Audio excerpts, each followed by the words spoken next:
My fiancée canceled our wedding via text. I replied, my condolences. Then I forwarded her text to her parents, who paid for everything. An hour later, her dad was urgently calling me. I, 32 male, am, or rather was, engaged to Jessica, 30. Our wedding was scheduled for 2 weeks from today, on October 18th. The venue was booked, a stunning historical building that cost a small fortune. The caterer was confirmed, the flowers were ordered. Her dress, a custom-made confection of lace, and what I now understand was pure entitlement, was paid for and awaiting its debut. And the financiers of this grand production? Her parents, Richard and Susan Vance. Richard, in particular, was immensely proud of the affair, treating it less like a wedding and more like a corporate merger where he was acquiring a son-in-law he deemed stable. This morning at 9:17 a.m., while I was trying to focus on a spreadsheet, my phone buzzed. It was a text from Jessica. Hey, I can't do this. I'm not in a place to get married right now. My heart isn't in it, and I need to follow my truth. I'm really sorry. I read the text once, then twice. A wave of nausea rolled through me, and the numbers on my screen blurred into meaningless squiggles. For a full minute, I just sat there, my hand trembling slightly as I held the phone. It felt like the floor had dropped out from under me.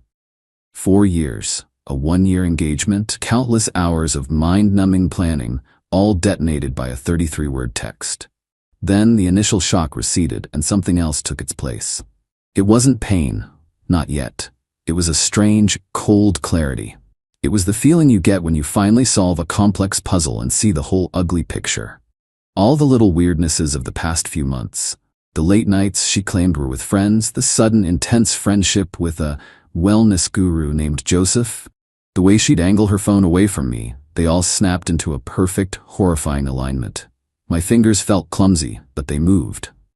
I thought about typing 1,000 things, a torrent of anger and questions. But what was the point? She hadn't given me the respect of a conversation.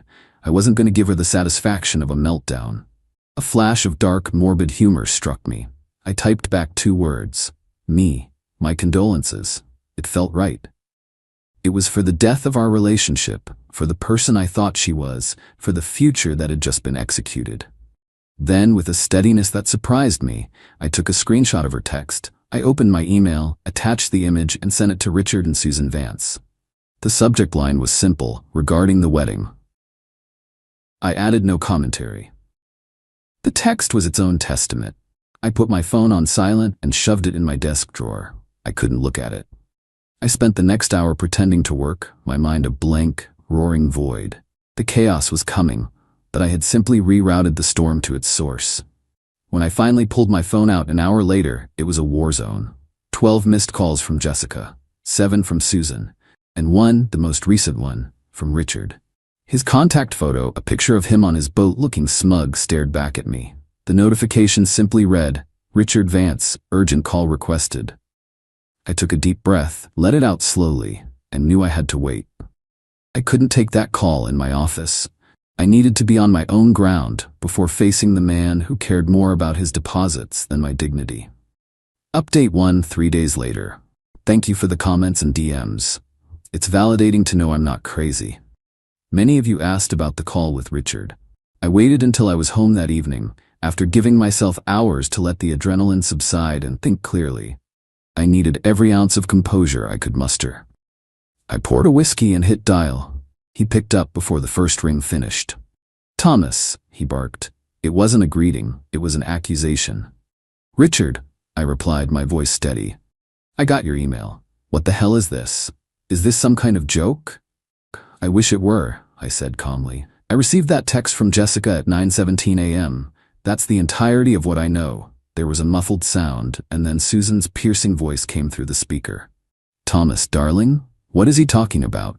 Jessica said you two had a little tiff. She's just got cold feet. All brides get it. You're the steady one, Thomas. You need to fix this.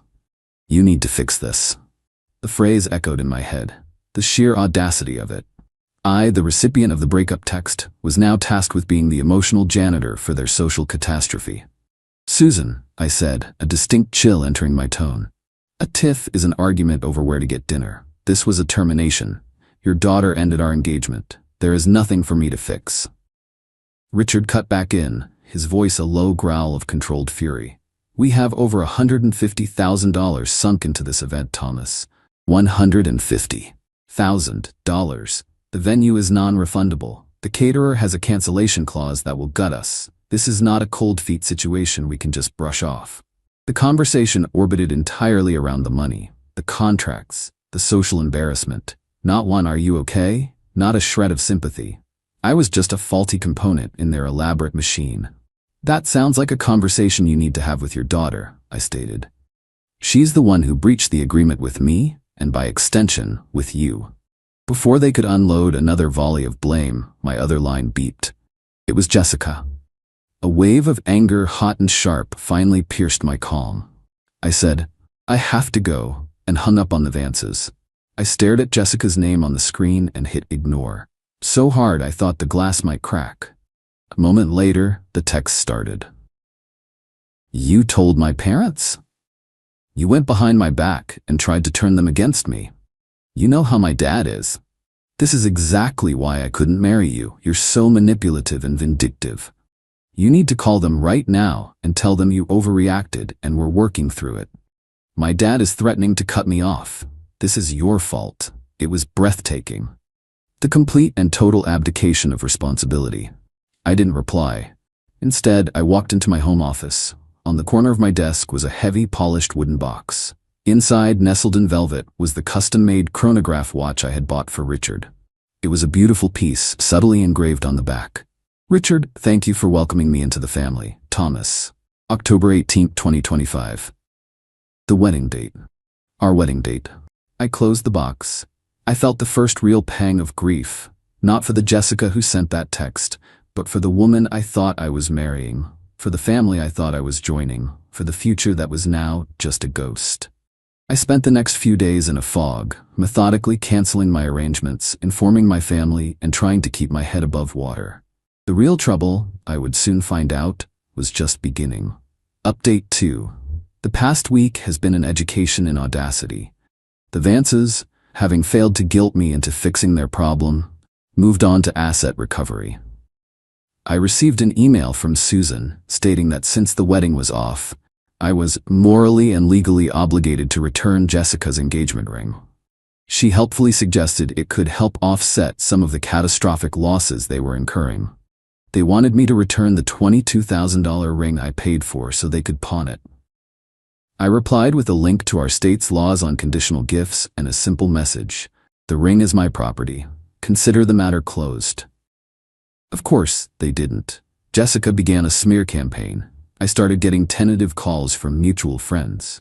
The story she was spinning was that I had become controlling and emotionally distant, that I was suffocating her. Joseph, the guru, was now the heroic friend who helped her find the strength to leave. I wanted to scream, but instead, I consulted a lawyer. Not for a lawsuit, but for strategy. I explained the whole situation, the text, the money, the lease on our apartment, which is primarily in her name, and the smear campaign. His advice was grim but empowering. "You're in a war," he said.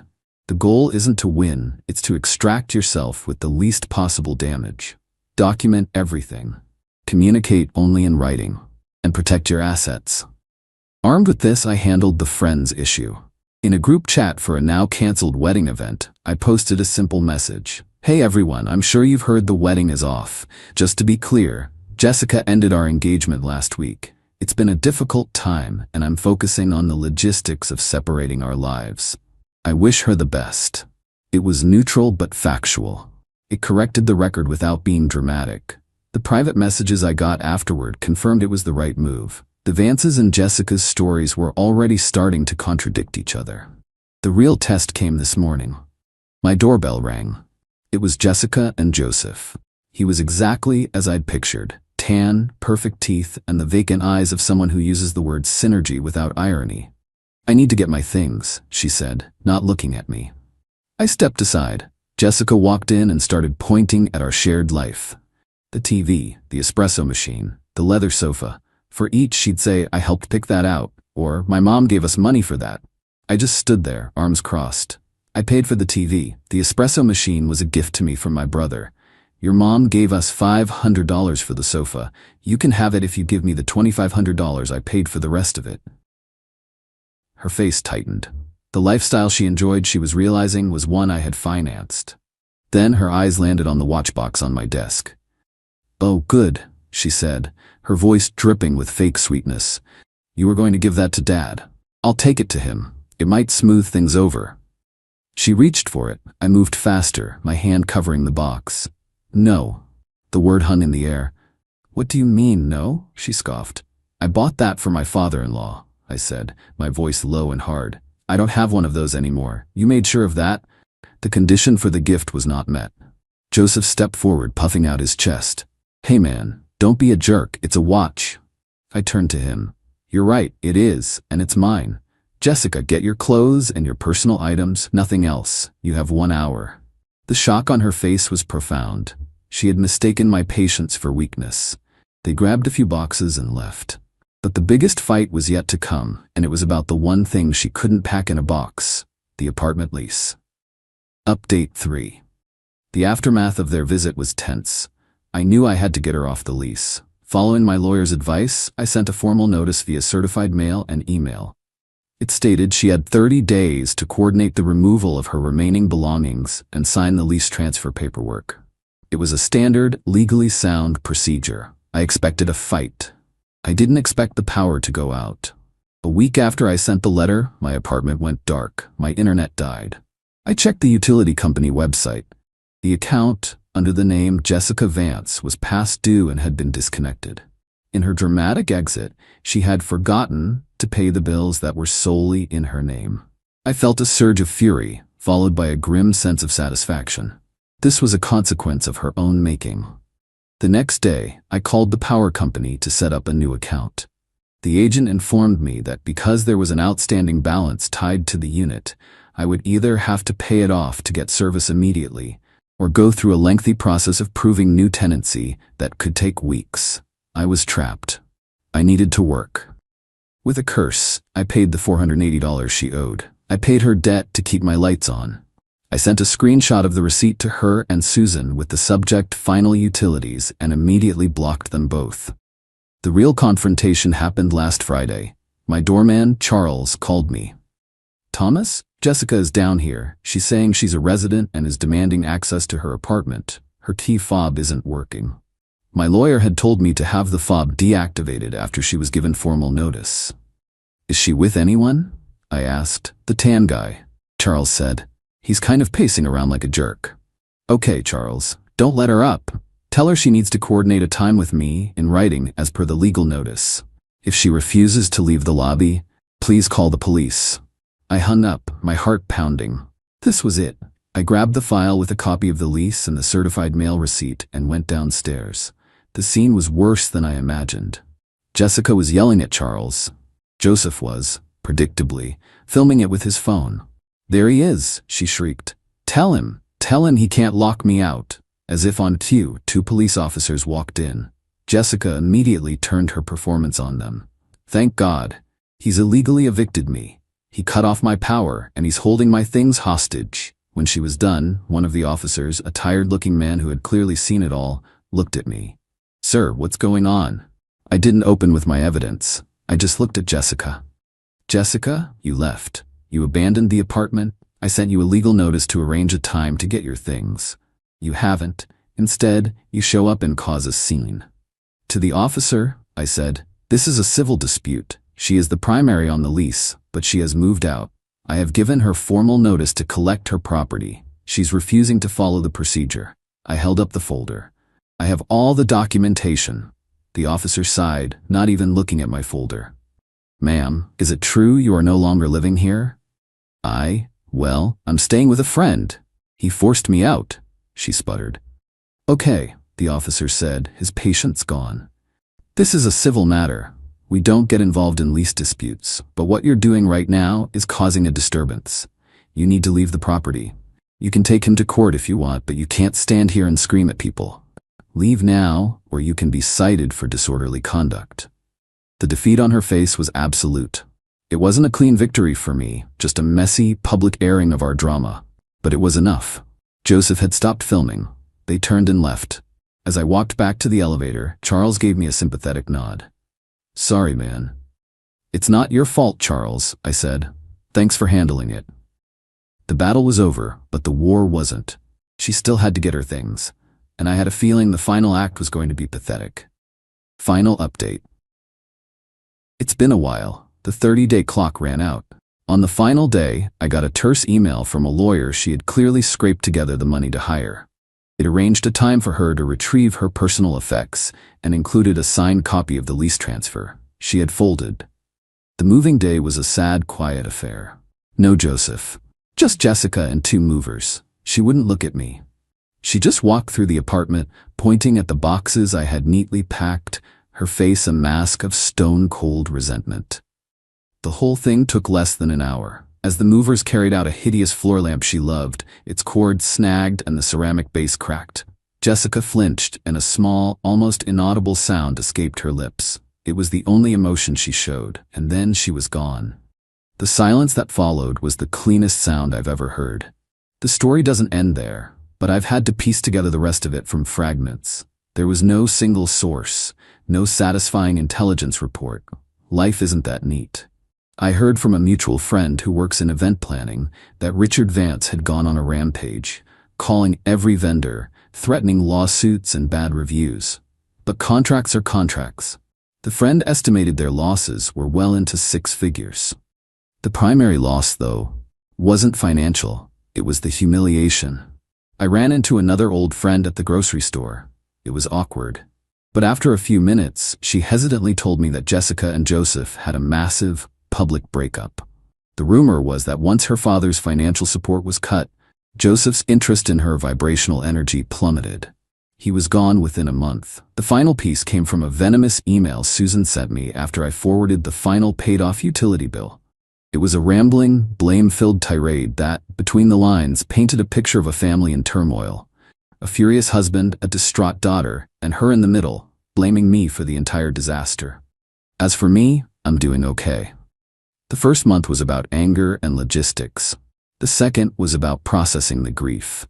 Not for Jessica, but for the lie I had been living. I grieved for the fool I had been.